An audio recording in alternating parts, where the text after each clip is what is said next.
Alright, I'm down in the pump house, and what I'm about to do is, there's a spigot right there. You can see it right there. That spigot was fed from the shallow well. That's the shallow well pump. That's the shallow well right there. The deep well, or the artesian well, is back there. You see it way back there? That white thing sticking up? That white thing right there. That's the deep well. The pump is way down at the bottom. Well, almost to the bottom. The shallow well pump is frozen. It doesn't work. This is a switch for it. If you turn it on, it just makes a electrical noise, but it doesn't turn. It's seized up. It fed that spigot that I just showed you through that flexible line, and it went in right there.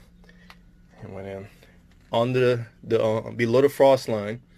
That way the spigot works regardless of the temperature or regardless of the season. So since the pump is dead, what I'm gonna do is I'm gonna tie it in. This is where the supply from the deep well pump, the artesian well, comes in. All right, goes into the pressure tank, blah blah, comes up here, up into the little manifold. This is one of the feeds, the house, the cottage, hay barn, and I got an empty one right here. This empty one used to feed a spigot that went out right there. That spigot, I think, froze one time. I think it actually burst once. I'm not sure. It was never there when we moved out here. So what I'm gonna do is I'm gonna tie. That was a whole lot of rambling. My apologies. Basically, what I'm gonna do is tie that spigot, keeping it below the frost line. I'm gonna reuse as much of this as much of the copper pipe that I can. Instead of going this way, it's gonna go this way, up the wall, and tie in to this valve. That way, once I open this, water will be supplied to the spigot. Once you open the spigot, or the faucet, you get water. Alright, that way we could use that one instead of using the those, the outside spigots, the long ones. You know what I'm talking about. I forgot the official name of them. But I'm not going to use any of those. I'm going to leave, block that hole up with some spray foam. I need to put some more of that mesh stuff across here, because we get snakes out here bad, and they like squeezing through tight spaces to get the old skin off. So I need to put some more up right there, get the snakes out.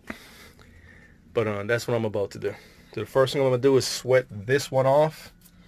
And once that's off, I'm going to sweat this, pull it off, tin it with some, I'm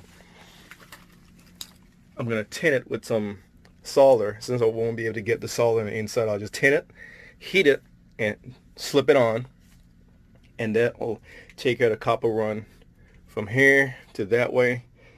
And then I should have enough to come up. And then I'll tie in with a PVC adapter.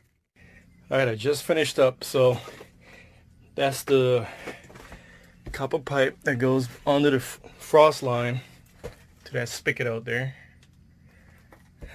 So instead of going this way to the shallow well pump, it now goes that way, up, ties in here. So it goes from copper to PVC with a union, and goes to that, and it ties into the manifold right here. So once everything dries up, I'll be able to use that spigot. That was the only dead spigot outside. So now I got 1, 2, 3, 4, 5, 6. I got 6 of those across the property outside. All I'm doing now, I'm just waiting on the glue, the contact cement, to set up. They say 15 minutes before you could handle it, but I like to give it at least 1 hour. I usually give it 2 hours if I have the time, but at least 1 hour. Alright, the system is pressurized. Now let's test it. So it's working.